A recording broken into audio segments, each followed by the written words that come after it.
दोस्तों नमस्कार। आपने खबर सुनी होगी कि इंडिया का जो तेजस है वो दुबई एयर शो के अंदर परफॉर्म कर रहा था, बड़ी अच्छी परफॉर्मेंस दे रहा था, बड़ी अच्छी परफॉर्मेंस दे रहा था। अचानक क्रैश हो गया। ये लो फ्लाई कर रहा था और इतने अच्छे करतब दिखाए वहाँ पे कि लोग ताड़ियाँ बजा रहे थे। और जो पाकिस्तान का JF-70 था, जो उसने चाइना की मदद से बनाया, वो ज़मीन पे ही था, उसने कोई काम ही नहीं किया। वहाँ पे शो में सिर्फ दिखाया गया उसको कि यहाँ पे प्लेन आया, लेकिन कोई उसके करतब नहीं थे वहाँ पे। लेकिन तेजस के क्रैश से इंडिया को बहुत बड़ा सेटबैक निकला। क्योंकि तेजस को डेवलप किया जा रहा था बड़े अच्छे तरीके से और तेजस का प्रोजेक्ट लेट भी हो गया। वो तेजस को माना जा रहा था कि इंडिया का नेक्स्ट जनरेशन का फाइटर जेट होगा, इसके बाद तेजस मार्क 2 भी बनाए जाएंगे, जो फिफ्थ जनरेशन के फाइटर जेट होंगे और इसके बनने के साथ साथ इंडिया को ऑर्डर मिलने भी शुरू हो गए थे। और इसकी वजह से इंडिया की जो डिपेंडेंस है फॉरेन पावर के ऊपर या फॉरेन एयरक्राफ्ट के ऊपर, वो भी रिड्यूस हो रही थी। यानी कि इंडिया अपना तेजस बना रहा था, अपनी टेक्नोलॉजी के साथ बना रहा था। इससे चिंता किसको थी? इससे मेन चिंता थी यूएस को। यूएस की जी कंपनी जिसके साथ इंडिया ने एग्रीमेंट साइन किया था इसके इंजन प्रोवाइड करने का, वो इंजन कह रहे थे कि यहाँ पे सप्लाई चेन का इशू है, इंजन नहीं सप्लाई कर रही थी। लेकिन इशू जी कंपनी का नहीं था, इशू था यूएस का, यूएस के गवर्नमेंट का, जो हमारे तेजस प्रोजेक्ट को हार्म करना चाहती थी। तेजस रेंज वो नहीं चाहती कि इंडिया बनाए, इंडिया इंडिपेंडेंट बने। और उन्हीं की वजह से ये प्लेन को डिले किया जा रहा था, यानी कि इंजन को डिले किया जा रहा था। जब इंडिया ने इन पे बहुत ज्यादा प्रेशर डाला यूएस के ऊपर या जी के ऊपर, तो उन्होंने हमको 99 इंजन सप्लाई करने का एग्रीमेंट साइन किया $1 बिलियन में। और हर एक साल इन्होंने हमको 12 से 14 प्लेन इंजन सप्लाई करने थे, लेकिन वो भी सप्लाई नहीं कर रहा, उसको भी डिले कर रहा है। और ये माना जाता है कि क्या लोग ये कहते हैं कि यार जो प्लेन क्रैश हुआ है यहाँ पे कोई टेक्निकल हिच थी या इसमें कुछ और बात होगी। मैं इसको पूरे तरीके से कह सकता हूँ, जिस तरीके से हमारी एजेंसी इस पे काम कर रही है या वाच रख रही है, इस प्लेन को सैबोटाज किया गया। आजकल सैबोटाज का नया तरीका निकला हुआ है, आप सैटेलाइट से सैबोटाज कर सकते हैं। ये इसी पे चर्चा करेंगे कि किस तरीके से सैटेलाइट के द्वारा प्लेन को सैबोटाज किया जा सकता है। और ये बहुत सी बातें हो चुकी है कि कई बार और भी हेलीकॉप्टर प्लेन को उनको सैबोटाज किया गया, चाहे इंडिया के हो चाहे किसी और कंट्री के हो। और इसमें सुपर पावर लगी हुई है बीच के अंदर, यूएस भी है, चाइना भी है, इजराइल भी है। तो इसी पे चर्चा करने के लिए वहां से बैठे उदय शंकर पानी जी। और उदय शंकर पानी जी डिफेंस के ऊपर भी बड़ी अच्छी जानकारी रखते हैं। और आजकल उदय शंकर पानी जी फॉरेन में बैठे हैं और वहीं से प्रोग्राम कर रहे हैं। आपने देखा इनके कपड़े, देखिए इनके, ये नाइजीरिया से आए, मेरे ख्याल किसी आपके अफ्रीकन कंट्री से कपड़े आए नेचुरली, जिस टाइप के आप कपड़े पहन के बैठे हैं। उदय शंकर पानी जी इस पे क्या बोलेंगे? आप सिंगापुर में बैठे हैं, सिंगापुर के अंदर आप बैठ करके आप न्यूज तो रेगुलर देख रहे हैं, तो आपको क्या लगता है कि इसमें कोई सैबोटाज है कि इसके अंदर कुछ दूसरा एंगल है? सर ये डेफिनेटली एक बड़ा हमारे लिए सेटबैक है हिंदुस्तान के लिए, क्योंकि हिंदुस्तान ग्रेजुअली एक एक्सपोर्ट कंपनी, आर्म एक्सपोर्ट के पावर की तरह से उभर रहा था, जो बहुत सारी कंट्रीज को सूट नहीं करता था, स्पेशली अमेरिका को और हमारे दुश्मन देशों को, चाइना को भी और पाकिस्तान को। तो अब ये जब वो रिपोर्ट आएगी तब जाके पता लगेगा कि भाई एक्चुअली हुआ क्या। लेकिन क्या होता है कि कभी भी इस तरह के एयर शोज के अंदर हमारे पायलट्स थोड़े एक्साइटेड हो जाते हैं और वो करतब दिखाते हैं, और बड़े रिस्क, छोटे वो नीचे जाके ग्राउंड से टच करके ऊपर जाना वाला, अब वो किया होगा in fraction of A second, कुछ गलती हो गई। और अब ये भी हो सकता है, देखिए अभी कहें तो हमारे संजय गांधी का जो प्लेन क्रैश किया था वो भी कहते हैं जी उसके अंदर सैबोटाज था। कहते हैं कि एयर इंडिया का जो हमारा अभी पीछे क्रैश हुआ था, अब बताइए कि उसके अंदर फ्यूल का स्विच ऑफ हो गया था और हमें पता नहीं लगा था, और टर्किश कंपनियां वो देख रही थी उसका मेंटेनेंस वगैरह यहाँ पर मुंबई में। तो कुड बी एनीथिंग, बट जो भी हुआ है sir, it is definitely A setback, क्योंकि हमारा तेजस काफी नाम कर रहा था, उभर रहा था, और काफी कंट्रीज इसमें इंटरेस्टेड थी इन बाइंग दिस प्लेन। तो अगर ये हुआ है, प्लेन तो प्लेन गया, उसके बाद एक हमारा होनहार पायलट गया, वो हमारे लिए सबसे उससे ज्यादा नुकसानदेही है। प्लेन तो आ जाएगा, लेकिन वो होनहार पायलट का लॉस उसको पूरा करना बहुत मुश्किल है और बड़ा दुख की बात है। And let us see sir, this is what life is, ups and down और ट्रेजेडीज और सक्सेस तो चलती रहती हैं, बट सच्चाई का आना बहुत ज़रूरी है। एंड आई एम श्योर हमारी इन्वेस्टिगेशन एजेंसी इसके बारे लिए कोई भी कोई भी मतलब ढील नहीं देंगे, and they will come to the truth and will come to know. And anyway, sad, tragic, and extremely sorry for the talented pilot we had. उदय जी, आपने बिल्कुल ठीक कहा, लेकिन इसमें बहुत सी बातें हैं जिस पे हम चर्चा डाल सकते हैं। पहली बात तो हम इसकी बात करेंगे कि तेजास की वैल्यू क्या थी। तेजास 4.5 जनरेशन का फाइटर जेट था जिसको इंडिया बना रहा था, और इसके बनने से इंडिया की जितनी भी जरूरतें पूरी हो जाती। हम बाहर पे भी डिपेंडेंट थे, अभी तक हम बाहर से फाइटर जेट्स ले रहे थे, लेकिन अब इंडिया के अंदर इंजन बनाने की बात भी थी। पहले हम जी के साथ एग्रीमेंट किया 1 बिलियन का, 99 इंजन का। साथ में हमने फ्रांस के साथ एग्रीमेंट किया क्योंकि यूएस हमको धोखा दे रहा था, उनके साथ किया $7.4 बिलियन का कि हमको 1100 से ज्यादा 1100 से ज्यादा हमको इंजन देंगे जो हमारे डिफरेंट जो प्लेन के प्रोजेक्ट्स है या दूसरे प्रोजेक्ट है उस पर यूज किया जाएगा। लेकिन मैं आपकी बात का पहले जवाब दे दूं, आपने संजय गांधी की बात की। संजय गांधी को जो मेन एनिमी थी वो था यूएस से प्रॉब्लम थी। संजय गांधी को जो प्लेन था, क्योंकि यूएस को पता था, सीआईए को पता था कि संजय गांधी प्लेन उड़ाते हैं रेगुलरली, वो उड़ाते थे आपके सफ्दरजंग एयरपोर्ट से जो दिल्ली के अंदर लोकेटेड है। और संजय गांधी जब प्लेन उड़ा के जाए तो जो भी पायलट होता है सबसे पहले देखता है कि उसके अंदर फ्यूल कितना है। उसका फ्यूल 100% था, यानी कि उनके जो फ्यूल का स्विच है उससे कुछ इन्होंने वहां पे गड़बड़ की, जिससे जब वो उड़ रहे थे ऊपर में तो फ्यूल उस प्लेन में था ही नहीं, और इसी वजह से प्लेन क्रैश हो गया। अगर प्लेन क्रैश होता है तो उसके अंदर फ्यूल हो तो आग लग जाता है, जैसे आपने दुबई के अंदर देखा होगा, तो वहां पे आग ही लगी। क्योंकि सीआईए संजय गांधी को हेट करती थी, इंदिरा गांधी को हेट करती थी, इंदिरा गांधी से ज्यादा हेट करती थी संजय को। संजय एक इजी टारगेट था उनके लिए, इसीलिए उसकी डेथ हो गई, और ये सारा का सारा प्लान था सीआईए का। अब आपने जैसे बात की तेजास की, तेजास अगर हम 4 तेजा बनाते हैं तो उसके कॉस्ट पे आता है 1 रफाल, यानी कि 1 रफाल खरीदते हैं तो 4 तेजास बन जाते हैं। तो आप सोचिए कि हमें कितने फायदा होता, हमारी कॉस्ट कितनी कम हो जाती। और इसीलिए यहाँ पे चिंता थी कुछ कंट्रीज को, हमारे एक्सपोर्ट के ऑर्डर मिले थे बहुत सी कंट्री से, और बहुत सी कंट्री को एक्सपोर्ट करने जा रहे थे हम, इसीलिए तेजास को हमने डिस्प्ले किया दुबई के अंदर। और आप जो करतब की बात करते हैं, देखिए इसके अंदर करतब दिखाए जाते हैं, लेकिन एक चीज मैं आपको बता दूं, जब भी पायलट को लगता है कि उसको खतरा है तो इजेक्शन सीट को निकाल देते हैं। लेकिन पीछे बहुत से ऐसे इंसिडेंट हुई है जहां पे पायलट बाहर नहीं आ पाया, और सारे के सारे केसेस के अंदर सैबोटाज था। और मैं इसीलिए कह रहा हूँ कि यहाँ पे सैबोटाज था, यहाँ पे सैटेलाइट सैबोटाज किया जाता है।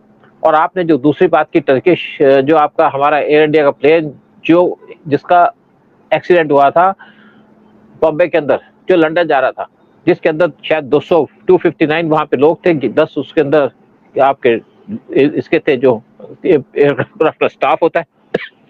ये प्लेन 34 मिनट के अंदर, 34 सेकंड के अंदर टेक ऑफ के बाद क्रैश हो गया।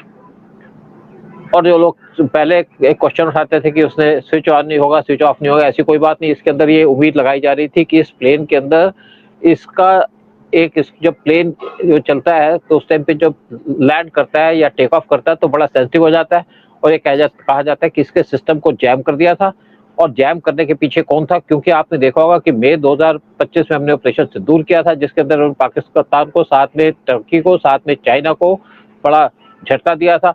लेकिन ये प्लेन का जब एक्सीडेंट हुआ तो उस टाइम पे पायलट को टाइम नहीं मिला, और ये कोई गलती नहीं करेगा पायलट कि आप प्लेन उड़ा रहे हो, आप उसका ऑयल का स्विच ऑन ना करो, ये हो ही नहीं सकता। ये सिर्फ टेक्निकल बातें हैं जो लोग सोचते हैं, ऐसी गलती नहीं होती। जब आदमी जाता है तो सबसे पहले ये चीजें चेक करता है, सारे सिस्टम को चेक करके प्लेन पे लेके जाता है। लेकिन कुछ टर्किश के लोग थे, जो हमारी गवर्नमेंट की बड़ी भारी गलती है, जिनको इन्होंने मुंबई के अंदर रखा था, मुंबई एयरपोर्ट पे, जो वहाँ पे जो आपके सामान की हैंडलिंग है वो काम देखते थे। और ये कहा जाता है कि आप देखिए जब प्लेन उड़ रहा था, एक आदमी यहाँ पे उसका पूरा वीडियो बना रहा था किसी घर के छत पे खड़ा होकर के, मतलब यानी कि एक पूरे तरीके से किया गया था कि प्लेन को टारगेट किया जाएगा, और पूरे के पूरे प्लेन की पूरी वीडियो सामने आई। नॉर्मली जब प्लेन उड़ते हैं तो उसकी कोई गवर्नमेंट की तरफ से या एटीएस की तरफ से उसकी फोटोग्राफी ले जा सकती है, लेकिन एक इंडिविजुअल ले रहा था किसी घर की छत पे खड़ा होकर के, तो यहाँ पे एक पूरी की पूरी इसमें साजिश थी। लेकिन इन साजिशों का पर्दाफाश नहीं होता, और इंडिया ने उसके बाद टर्की के साथ एग्रीमेंट कैंसिल कर दिया। यानी कि जो टर्किश कंपनी थी जो बॉम्बे के अंदर काम कर रही थी, मुंबई के अंदर, उसके सारे के सारे जो एग्रीमेंट थे कैंसिल कर दिए। और वो एक्चुअली एक जो आप टर्किश के जो प्रेसिडेंट है उनकी डॉटर की कंपनी थी, उसके अंदर उसका पूरा इन्वॉल्वमेंट थी। और टर्की एक, आप देखिए कि टर्की एक टेररिस्ट कंट्री है, पाकिस्तान के बाद टर्की का नंबर ही आता है। पूरे गल्फ के अंदर टर्की ने टेरर फैलाया हुआ है। इवन इंडिया के अंदर टर्की आज इन्वॉल्व है। जो इंडिया के इस टाइम पे रेड फोर्ट का फ्लैग हुआ, जो रेड फोर्ट का अटैक हुआ, उसके अंदर भी टर्की का हाथ माना जा रहा है। और इसके बाद हम दूसरी बातें करते हैं कि ऐसे क्या हुआ पहले। देखिए, ईरान के प्रेसिडेंट रेसी वो अजरबैजान से आ रहे थे। अजरबैजान ईरान के क्लोज लगता है और अजरबैजान से ईरान के डिफरेंसेस है, क्योंकि अजरबैजान क्लोज है आपके इसराइल के, उसको ऑयल सप्लाई करता है। और जब अजरबैजान और अर्मेनिया की लड़ाई हुई तो ईरान खड़ा था अर्मेनिया के साथ, जो क्रिश्चियन कंट्री है। तो अजरबैजान से ईरान की दुश्मनी भी है, उसको टर्की भी सपोर्ट करता है, इसराइल सपोर्ट करता है। लेकिन जब रेसी ईरान के प्रेसिडेंट अजरबैजान गए तो वहां से वापस आ रहे थे, वहां पे 3 हेलीकॉप्टर थे जो उनको एस्कॉर्ट कर रहे थे। एक उनका हेलीकॉप्टर, एक आगे एक पीछे। लेकिन उस टाइम पे सिर्फ उनका प्लेन, उनका जो हेलीकॉप्टर है वो क्रैश हुआ, बाकी 2 हेलीकॉप्टर कुछ नहीं हुआ। इससे एक चीज बड़ी क्लियर होती है कि बाकियों पे क्यों नहीं हुआ। जब इनके हेलीकॉप्टर पे ऐसा अटैक हो सकता है तो कहा जाता है कि इनको जो हेलीकॉप्टर पे अटैक किया गया है वो किया गया सैटेलाइट के द्वारा, यानी कि इनके सिस्टम जैम कर दिए और प्लेन क्रैश हो गया और उनकी डेथ हो गई।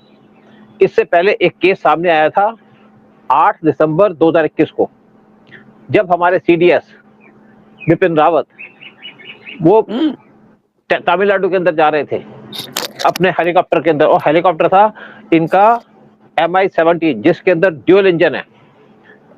तो वो प्लेन, उनका हेलीकॉप्टर भी क्रैश हो गया था और उसके अंदर भी प्लेन जा रहा था तो इमीडिएटली स्लाइड डाउन कर गया नीचे। और बहुत से लोग, जब उस टाइम पे मैं टीवी में बात कर रहा था, बहुत से लोगों को मुझे बुलाया गया था कि चैनल के ऊपर, तो जो एक्सपर्ट थे उन्होंने कहा जी इसका हो सकता है कि यहाँ सैबोटाज हो, एक इंजन फेल हो गया हो। फिर किसी ने और कहा कि वहां पे पहाड़ आ गए थे, एकदम बादल आ गए थे। देखिए, बादल अचानक नहीं आते और पहाड़ भी अचानक नहीं आते, जरूर वो हिली एरिया था। और जो भी पायलट आपका प्लेन उड़ाता है उसको पता होता है कि रास्ता क्या है, कहाँ जाना है। और इसी तरीके से जो उनके पायलट थे, ट्रेन थे, पायलट के पास 5,000 से ज्यादा आवर्स का एक्सपीरियंस था। और वीआईपी हेलीकॉप्टर को किसी तरीके से सैबोटाज करना आसान काम नहीं है, क्योंकि वहां पे पूरी सिक्योरिटी होती है सारे टाइम के अंदर। लेकिन उस टाइम पे ये भी लगाया गया था क्योंकि बहुत से लोगों ने कहा जी और भी चीजें हो सकती है। देखिए, बादल कैसे अचानक आ जाएगी। जब भी पायलट अपना हेलीकॉप्टर लेके जाता है तो पूरे वेदर की कंडीशन को चेक किया जाता है, तभी वो प्लेन को लेके जाता है, हेलीकॉप्टर को लेके जाता है। मैं भी नॉर्थ ईस्ट के अंदर गया था कई बार, बल्कि हमारा तो छोटा सा हेलीकॉप्टर था। और उस टाइम पे जा रहे थे तो यहाँ पे बड़ा डर लगा कि यहाँ पे तो इतनी बारिश हो रही है, क्योंकि नॉर्थ ईस्ट के अंदर बारिश बहुत ज्यादा होती है, स्पेशली अरुणाचल प्रदेश के अंदर जाएंगे। तो पायलट से कहा भाई हमने कि भाई ये तो बड़ा खतरा हो रहा है यहाँ पे। तो उसके बाद पायलट ने कहा भाई आप वेट कीजिएगा, आप चिंता ना करो, मैं वहां जा रहा हूँ जहाँ पे हमारी नदी बह रही है। मतलब वो नदी के ऊपर जा रहा था, नदी दिख रही थी लेकिन सामने कुछ नहीं दिख रहा था। कहते इस रास्ते पे मैं रेगुलर जाता हूँ तो मुझे पता है कहाँ पे पहाड़ आएगा कहाँ पे नहीं आएगा, तो चिंता की बात नहीं है। और हमें वो पीसफुली लेके चला गया और हम लैंड कर गए, क्योंकि हमने अपने लोगों को सप्लाई करनी थी कुछ एसेंशियल आइटम्स की। तो मेरा कहने का मतलब है कि जो हेलीकॉप्टर के पास सिंगल इंजन है वो तो चल पड़ा, और अगर आप मानेगी विपिन रावत का जो हेलीकॉप्टर है उसमें डबल इंजन है, एक इंजन फेल होता तो दूसरा चलता। फिर अचानक से आपकी वहां पे वो कैसे आ गए, बादल कैसे आ गए, तो ये भी एक चिंता की बात है। लेकिन मेन बात ये है कि इनके सिस्टम को जैम कर दिया और पायलट एकदम क्रैश कर गया, जैसे यहाँ पे क्रैश किया। और इससे पहले एक और इंसिडेंट है जो आपको मैं बताऊंगा, वो थी आपका एयरफोर्स का चीफ जो ताइवान का था, जो बहुत एंटी इंडिया था। और इसके बिपिन रावत के चक्कर में जो बात की जा रही थी वो थी कि इसको गिराने के पीछे जो हाथ है वो हाथ की पॉसिबिलिटी थी कि ये चाइना का हाथ है इसके अंदर, क्योंकि ये प्लेन, ये हेलीकॉप्टर रशियन था तो रशिया तो करेगा नहीं। उस टाइम पे इंडिया के बहुत क्लोज रिलेशन थे यूएस के साथ, तो यूएस भी ऐसा काम नहीं करेगा, क्योंकि उस टाइम पे ट्रम्प इंडिया को सपोर्ट कर रहे थे और चाइना के खिलाफ। तो इसमें उम्मीद लगाई जा रही थी कि चाइना का हाथ है इसके अंदर, इसको डैमेज करने का या इसको स्ट्राइक करने का, क्योंकि विपिन रावत की बहुत सी स्टेटमेंट आई थी चाइना के खिलाफ। उसी तरीके से ताइवान के जो एयरफोर्स के चीफ थे वो भी जा रहे थे बॉर्डर एरिया के अंदर, हिली एरिया के अंदर। अचानक उनका हेलीकॉप्टर गिर गया, जैम हो गया। और वहां पे भी ये कहा जा रहा है कि उस टाइम पे चाइना ने उनके हेलीकॉप्टर को गिराया, यानी कि सैटेलाइट के थ्रू। आपने देखा होगा जब ईरान के साइंटिस्टों को मारा जा रहा था तो उनको कैसे मारा जा रहा था, उनको भी सैटेलाइट के थ्रू मारा जा रहा था। तो आजकल लेटेस्ट टेक्नोलॉजी आ गई और आज जो इसका क्रैश हुआ है तेजस का, इसके पीछे मुझे कोई डाउट नहीं है कि इसके पीछे पूरा हाथ है सीआईए का, इसके पीछे पूरा हाथ है यूएस का। यूएस की प्लान है कि इंडिया के प्रोजेक्ट को डिले करे, और यूएस की वजह से ये हमारा प्रोजेक्ट डिले हुआ है, क्योंकि यूएस नहीं चाहता कि इंडिया स्ट्रांग बने, यूएस ये नहीं चाहता कि इंडिया किसी से आर्म्स खरीदे, यूएस ये नहीं चाहता कि इंडिया हम रशिया से फाइटर जेट खरीदे, यूएस ये भी नहीं चाहता कि फ्रांस से फाइटर जेट खरीदें। यूएस सिर्फ चाहता है कि हम उनके F-35 ले, इंडिया कहता है कि हम तुम्हारे F-35 तब लेंगे जब तुम्हें हम ट्रांसफर करेंगे टेक्नोलॉजी, और साथ में हमें पूरी डिटेल्स देंगे, अदरवाइज हम आपसे F-35 नहीं लेंगे। तो यूएस इंडिया से चिढ़ा हुआ है। आपने देखा कि यूएस किस तरीके से इंडिया को टारगेट कर रहा है, किस तरीके से ट्रंप इंडिया को टारगेट कर रहा है। तो इसके अंदर जो पूरी साजिश है यूएस की, लेकिन हमारी गवर्नमेंट इससे कुछ नहीं बोल पाएगी। रीजन ये है कि हम प्रूफ नहीं दे पाते कि इसके पीछे आपका हाथ है, लेकिन हमको अपनी टेक्नोलॉजी को और ज्यादा पॉलिश करना पड़ेगा। आपने देखा कि इस टाइम पे आप अगस्त 31 को पीएम मोदी को मारने की कोशिश की गई थी, जब पीएम मोदी एससीओ की मीटिंग अटेंड कर रहे थे चाइना के अंदर। तो उस टाइम पे जब पूरा ब्लेम आया था यूएस के ऊपर था, और उसी टाइम पे जो इनका एक आदमी था सीआईए का जो बांग्लादेश में बैठा, उसको मार दिया केजीबी के द्वारा। हमारे को केजीबी सपोर्ट कर रहा है, इजराइल भी हमको सपोर्ट करता है, लेकिन इस टाइम पे जो हमारा मेन दुश्मन है वो है यूएस, जो हमको बर्बाद करना चाहता है और हमें नुकसान पहुंचाना चाहता है। वो कभी नहीं पसंद करता कि इंडिया प्रोग्रेस करे, इंडिया की इकोनॉमी बढ़े या इंडिया की डिफेंस की पावर बढ़े। हाँ, कुछ आप कहना चाहते हैं, फिर मैं इसके ऊपर बात करूंगा आगे से। सर बिल्कुल आपने सही बोला कि अमेरिका को हजम नहीं हो रहा कि इंडिया बिकमिंग इकोनॉमिक पावर, जिस स्पीड से उनकी जीडीपी बढ़ रही है। और ये दुबई का जो एयर शो है बड़ा इम्पोर्टेंट है, दुनिया भर के बाहर से वहाँ पर आते हैं, उसकी मार्केटिंग पॉइंट ऑफ व्यू से बड़ा इम्पोर्टेंट है। तो सबसे बड़ी दुखदाई बात तो ये है कि वर्ल्ड के जो मार्केटिंग वाले लोग बैठे थे, प्रोस्पेक्टिव बायर्स थे, उनके आगे हमारे प्लेन का एक्सीडेंट होना एक बहुत दुखदाई है। But again this is what life is full of mishaps and loss and tragedy. एक बहुत बड़ी ट्रेजेडी हुई। अब उसी तरह से you are absolutely right sir, ये जो हमारे एडमिरल रावत जी का जो हेलीकॉप्टर गया था, तो उसके अंदर वेरी श्योर जो हमारी रिसर्च हुई है कि डेफिनेटली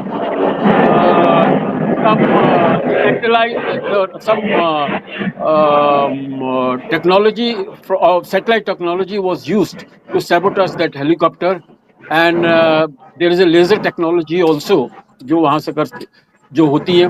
तो उसकी वजह से जो नुकसान हुआ वो हिंदुस्तान का भी एक बहुत बड़ा नुकसान था। सर मैं ये खाली यहाँ पर एक बात नहीं बताता हूँ, मेरा पर्सनल एक्सपीरियंस है कि मैं नेपाल गया था एक पिक्चर बनाने के लिए, 14,000 फीट पे मुझे जाना था। मुझे कहा कि भाई आपको हेलीकॉप्टर से ले जाएंगे, तो फाइनली हेलीकॉप्टर से ले जा नहीं सके मुझे, क्योंकि कहते हैं कि बारिश के दिनों में पहाड़ों में मैग्नेटिक अट्रैक्शन शुरू हो जाती है, मैग्नेटिक पावर उसके अचानक बढ़ जाते हैं, जिसकी वजह से they attract the helicopter. So could be maybe मैं कह रहा हूँ कि maybe that was the reason of that tragic incident।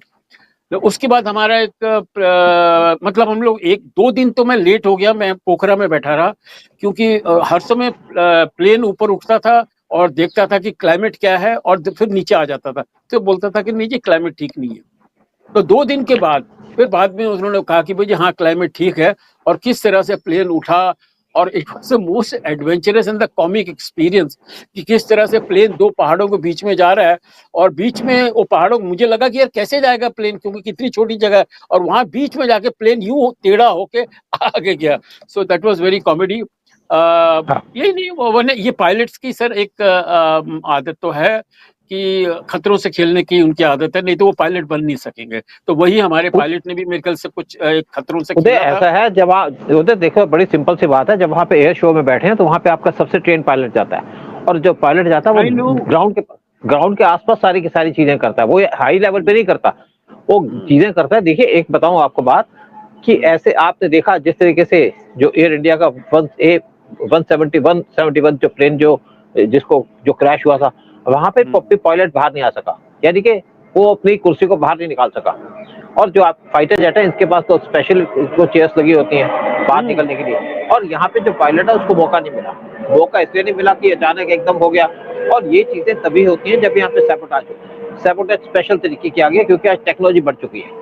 और आपने देखा जो हमारा इंडिया पाकिस्तान का वार हुआ था, इस टाइम पे ऑपरेशन सिंदूर जो हुआ था, उसके अंदर टेक्नोलॉजी यूज की गई। हमारे प्लेन पाकिस्तान की टेरिटरी में घुसे नहीं, यहीं से गोलियां चला दी गई, यहीं से आप सब किया गया, सबको जैम कर दिया गया।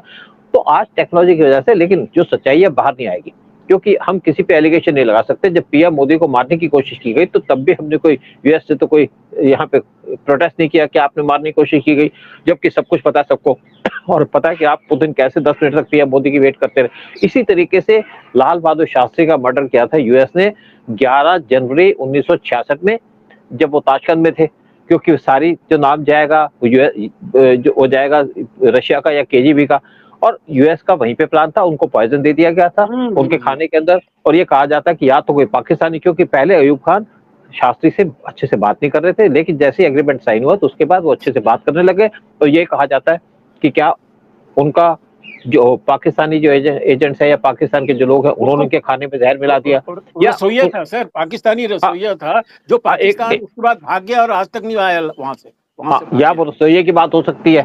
मतलब इसी तरीके से ना सारा का सारा प्लान इनका था। फिर इंदिरा गांधी का जो मर्डर था उसके अंदर जरूर उनको सिखों ने मारा, लेकिन पीछे प्लान किसकी थी? प्लान तो सीआईए की थी। और इसी तरीके से जब मुजीबुर रहमान का मारा, उनके बांग्लादेश के आर्मी के लोगों ने, उसके पीछे प्लान थी आईएसआई की और यूएस की। तो ये बेसिकली जो आज सीआईए काम करता है यही काम करता है। आप एक और बात बता दूं कि शास्त्री के मर्डर के बाद हमारे एक साइंटिस्ट उनको मार दिया था, यानी कि 24 जनवरी 1966 को, और उनको भी मारा था सीआईए के द्वारा। और उस टाइम पे मारने के साथ साथ उन्होंने उनका प्लेन भी उड़ा दिया जो फ्रांस के ऊपर जा रहा था, मॉन्ट ब्लैंक, जो उनका हिली एरिया हिल्स के ऊपर वहां जा रहा था। तो जब एक सीआईए के लोग ने एक सीआईए के किसने पूछा कि यहाँ पे आपने उसने कहा कि हमने इनको मारा है क्योंकि वो न्यूक्लियर बनना चाहते थे, न्यूक्लियर बम बनाना चाहते थे। वो कहा जी, उनको बड़ी समझाने की कोशिश की, लेकिन शास्त्री माने नहीं। हम तो कहते प्लेन क्यों उड़ा दिया, उसके साथ 130 लोग और मारे गए। उनको कहा हमें फर्क नहीं पड़ता कौन मर गया, लेकिन मेन बात है कि हमने शास्त्री को हमने जो उनके साइंटिस्ट को मारना था इसलिए मारा था कि वो उस टाइम पे जा रहा था, मौका था, हमने उसको उड़ा दिया और बम ब्लास्ट करा दिया प्लेन के अंदर। इसी तरीके से 31 दिसंबर 1971 को एक दूसरा साइंटिस्ट जो न्यूक्लियर के प्रोजेक्ट पे काम कर रहा था उसको ही मार दिया पॉइजन दे करके केरला के अंदर। और वो बीच में वहां पे अपने दोस्तों के साथ बैठा हुआ था और उसके अपने कमरे में गया, तो उसके बाद जिंदा वापस ही नहीं आया, जबकि नेक्स्ट डे उसने घर में जाना था न्यू ईयर मनाने के लिए। तो यूएस की तो हमेशा से पॉलिसी रही है दूसरी कंट्री को डिस्टर्ब करना। अगर आप पाकिस्तान की बात करो तो पाकिस्तान में जुल्फिकार अली भुट्टो को फांसी दिलवा दी लीगल तरीके से। तो ये इसकी तो बड़ी पुरानी गेम है इस टाइप के काम करने की, लेकिन हमारा नुकसान हुआ और हम लेकिन चलते रहेंगे। वो कहते हैं ना, एक कहावत है कि चलते रहो जब तक आपके साथ कोई भी बात हो तो आपने चलते रहना है। मैं गाना तो भूल रहा हूँ उस टाइप का, लेकिन मेन बात है कि हमारी कंट्री की जो एक झटका तो लगा, लेकिन ऐसे झटके हमारे साथ लगते रहे बहुत बारी। और मुझे लगता है कि अब इंडिया को बहुत ज्यादा केयरफुल रहना पड़ेगा। अब जो जी इंजन का प्रोजेक्ट है जो डिले कर दिया उसके ऊपर हमें और से ध्यान देना पड़ेगा, क्योंकि पहले हमने सैफरन के साथ एग्रीमेंट किया है जो फ्रांस की कंपनी है कि उनसे हम एग्रीमेंट साइन करें जो हमको 1100 इंजन देंगे। लेकिन ये जो घटना हुई है दुबई के अंदर दर्दनाक है। हमारा कैपेबल पायलट मारा गया और हमारे जो गवर्नमेंट है उसको प्रॉब्लम तब होती है जब उसका पायलट मारा जाता है। प्लेन तो आ जाता है लेकिन जो ट्रेन पायलट का लॉस होता है वो कभी भी रिकवर नहीं किया जा सकता। सर सुना तो ये है कि वहाँ पाकिस्तानी एक टीम थी, शाम को उनकी पार्टी हुई है इसके ऊपर, बहुत कुछ जश्न मनाया उन्होंने कि भैया हिंदुस्तान की रेपुटेशन खराब हो गई, उनका नुकसान हो गया। But anyway sir, this is what life is, up down, कोई बात नहीं। जो भी हुआ है एक दुर्भाग्य की बात है और हम लोग ओम शांति कहेंगे for the departed pilot who was a very experience pilot जिसकी लाइफ गई आके। एंड और आपका मैसेज दे दीजिए सर क्या प्रोग्राम के लिए कि भैया कुछ बिल्कुल, आपसे फिर कहेंगे कि आप क्या सोचते हो, क्या यहाँ पे अमेरिका का हाथ है इस प्लेन क्रैश के अंदर? और दूसरी बात मैं आपसे कहूँगा कि वीडियो को सब्सक्राइब करिएगा, चैनल को सब्सक्राइब कीजिएगा, वीडियो को शेयर कीजिएगा ताकि हम ऐसी खबरें आपको देते रहें और अच्छे वीडियो बनाते रहें। जय हिंद, जय भारत। जय हिंद, जय Bharat and Om Shanti for the brave pilot. बिल्कुल सही बात है।